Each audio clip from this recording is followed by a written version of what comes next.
Hey guys, what's going on? Cody Marchant from HindZeke.com. What I want to do right now is I want to go over our lineups from last week for Draftkings on our DFS lineups. We kind of did a little bit different things we had three main lineups. We had a cash game lineup, a pure tournament lineup, and then our quadruple or triple up lineup. And I just want to kind of talk about my thought process behind each pick, how they performed, and where we can improve. Like always, I'm going to be coming out with 4 videos a week. I'm going to have my recap video number 1. I'm going to have my main slate video number 2. I'm going to have my favorite value running backs under 5K running back video, and favorite values for wide receivers under 5K. Right now, so we're going to start with my cash game lineup and my thought process. So last week we went 11 for 11 on our cash games. We won every slate. We won all of our triple ups. We won all of our quadruple ups. We kind of had a really loaded roster last week. This is by far my worst lineup, was my pure cash lineup, and it's because I forced Todd Gurley in, which is never a mistake. You know, it's his worst game of the year and he got 20 points, but it kind of brought me down on defense. Bills, it was a good thought process. You know, the Bills were playing good defense, but Chicago, you know, Mitch Trubisky's mistake prone, and I thought that was a good matchup to attack, but it didn't come out the way I wanted to. The sack and the interception was nice, but 41 points is a little much, and didn't do too much else. Travis Kelce, I think he was in every one of my lineups. I think I only went with him because I didn't see any value at tight end this week. The only other place I would have gone was O.J. Howard. So I paid up for Travis Kelce everywhere, which is typically something I would never do, is pay up at tight end. I just thought there was such a great advantage having that top tier tight end that not everyone was going to go with, as you can see with Kyle Rudolph. So I thought that would be a big advantage, and it was. I paid down at wide receiver because Courtland Sutton was kind of an obvious play at 3,900. I had him there before we even heard the Demaryius Thomas news. I thought that this was a good spot for him. He's been playing very well. And I thought at 3,900 it could just allow you to get these guys like Todd Gurley and Alvin Kamara, which is kind of what I went with. So paid down at Sutton, paid down at Tyrell Williams. Luckily he got in the end zone. And then I only spent $6K on Cooper Kupp, but I thought that was great value there. Got 20 points, which was great. But I built my lineups around Alvin Kamara because at 7,300 that was the lock of the century. You know, in a game where I knew it was going to be high scoring, I'd give me Alvin Kamara over Mark Ingram.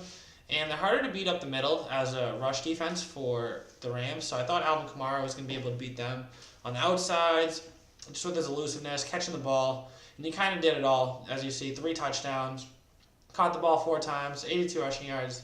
He's kind of what really pulled away from me. Isaiah Crowell, that's hit or miss. I thought it was a great matchup against Miami, who can't stop the running back, and he didn't play that badly. It was just the Jets kind of never got anything going, so he couldn't really put up one of those monster games.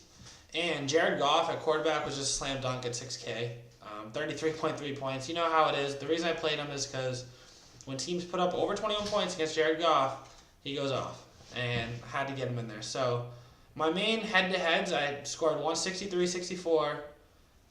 My opponent, you know, everyone had Cam Newton. I was a little bit off Cam Newton because I just thought Jared Goff was just a better slam dunk. Nick Chubb I liked. I think I had him in plenty of lineups. Michael Thomas I loved, but not in my head-to-heads. So my head-to-heads I put up about 163, but that was my worst lineup of the weekend. Now let's go over to my main tournament lineup.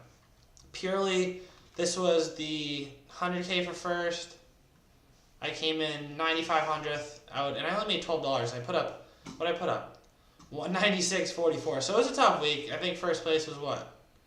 First place, you had to put up 252. So, you know, it is what it is. But I loved my lineup. I loved Nick Chubb against Kansas City. You know, they can't stop the running back. I didn't think that he would be game floated out just because I thought that they'd want to protect Baker.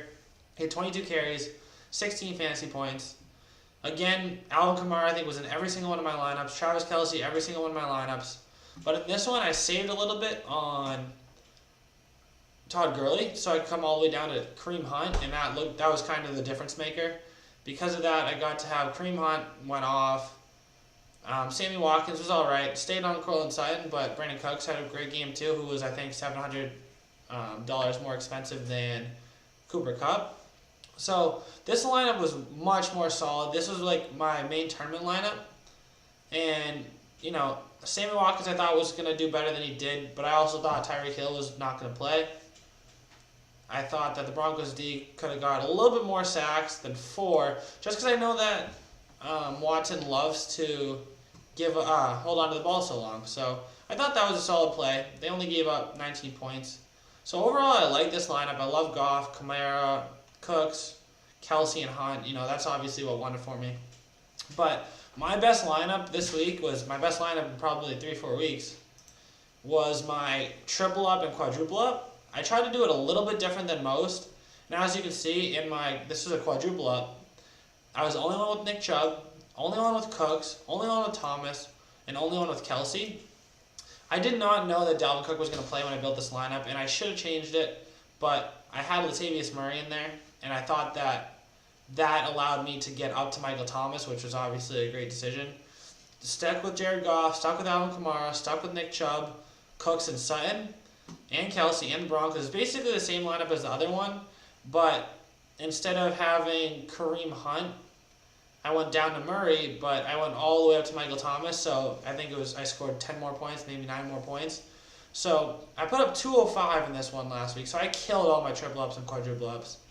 I went 11 for 11, won everything I played in, and it was just one of those weeks where Alvin Kamara was kind of a slam dunk, Jared Goff was a slam dunk, Travis Kelce was a slam dunk, and Michael Thomas, who I wish I found a way to get in my main cash lineup instead of forcing in Gurley.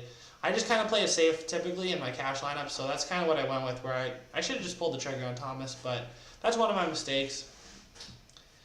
But yeah, that's kind of where I was at last week. I think that last week I played more triple up and quadruple ups because I just loved my lineup. I thought that there was more value in last week's slate than there has been in a while. I mean, that happens when you have the Chiefs on the main slate.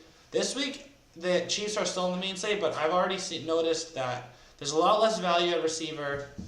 All these guys are priced up. Kamara and Kareem Hunt are up like another 1,000 on their price tag. So this week's a little bit harder. I thought last week was a slam dunk. So that's kind of what we came out with, guys. I just wanted to give you a quick rundown on how we did before we get into this week's videos. And, give me some feedback. You saw my lineups, my cash game, my quadruple up, my tournaments. Do you think that I should play less lineups? Do you think I should only do 2 different lineups, cash and tournament? And I can kind of mix and match between my triple ups, a little bit of tournament lineup to be different, a little bit of cash lineup to be safe. Do I need to go a little bit more risky on my cash lineups and not play Todd Gurley? Let me know what you guys think. It'd be awesome if you guys could hit that subscribe button down low, leave a comment, and I will see you guys in the next video.